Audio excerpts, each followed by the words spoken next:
All right, we got a hot question here. This one is from Gabriel Reyna. He wants to know I'll just say his question.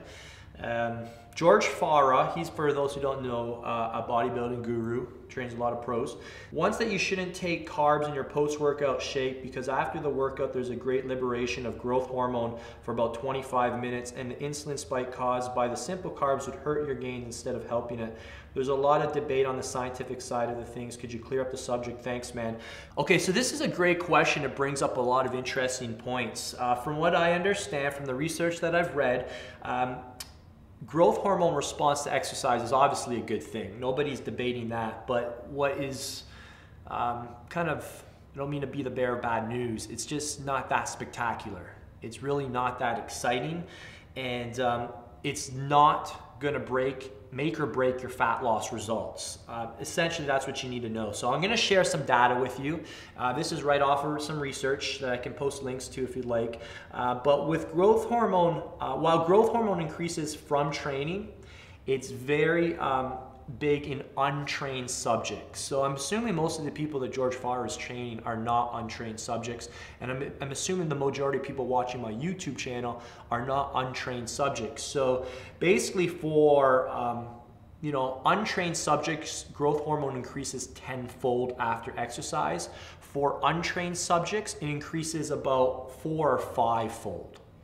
Now that you might not have anything to compare that to, so let me put this in perspective.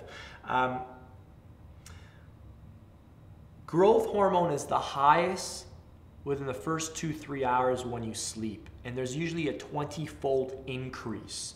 So if you're really interested in growth hormone, just get a good night's sleep. It's far more impactful when you're sleeping as opposed to after exercise.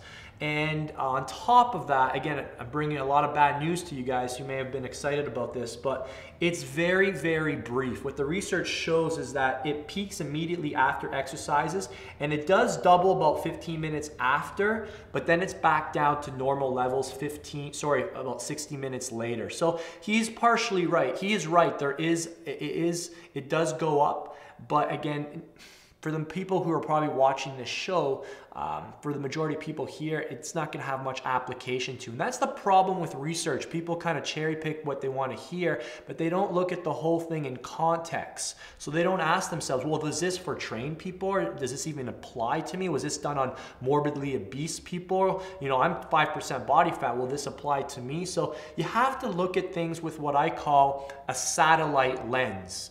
Most of you guys listen to things on YouTube, you guys read a research paper or read a form, and you're just looking at it with what I call a zoom lens. And when you look at things with a zoom lens, what happens?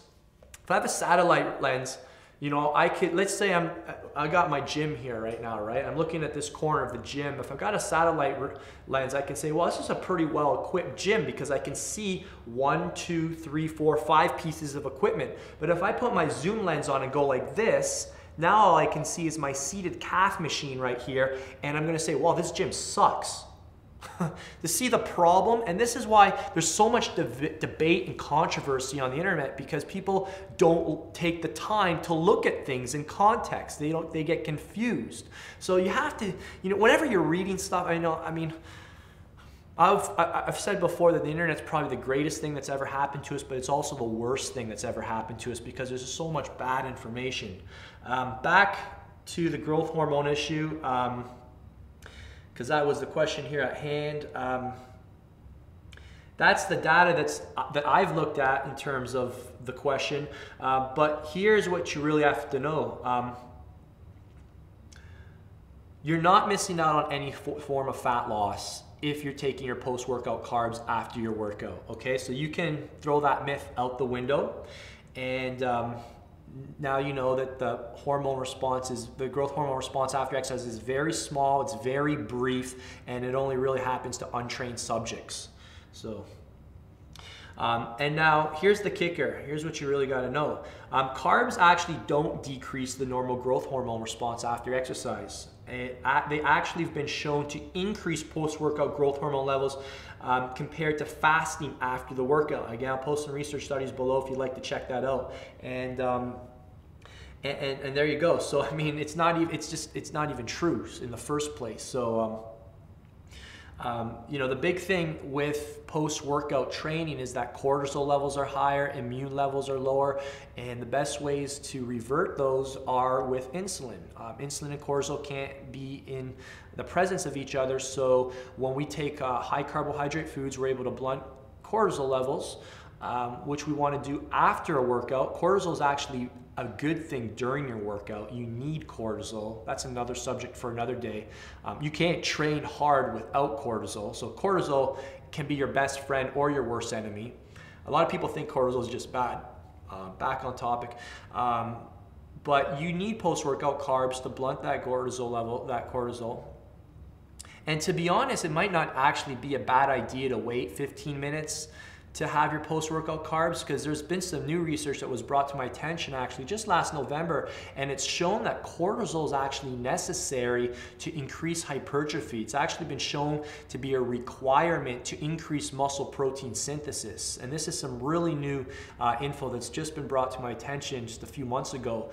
So, you know, there might be some value to waiting 15 minutes after the workout to have your post-workout shake, your carbs, and allowing cortisol levels kind of to linger for 10-15 minutes after your workout. And that's something that I'm starting to practice myself, and down the road I'll be able to give you a little more feedback, but that's something else to think about. So here's the problem: when you guys get stuck in like one way of doing things, you miss out on new research coming along. So that's why, you know, you've got to always be evolving, and you know, you don't want to get stuck in the classroom, but at the same time it's good to revisit the classroom every once in a while and make sure you're updated with new info that's coming out. And that's kind of just what's fun about our sport, and not just our sport, but with life in general. We always got to learn, right? The day you stop learning is the day you start dying. All right, so I hope you enjoyed that vid. Be sure to like it if you found it helpful. Let's go for 400 likes today.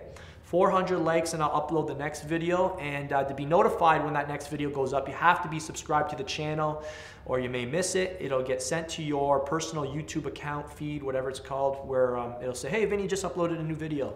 That's how it works on YouTube if you're new to this. Talk to you guys soon, and thank you for watching.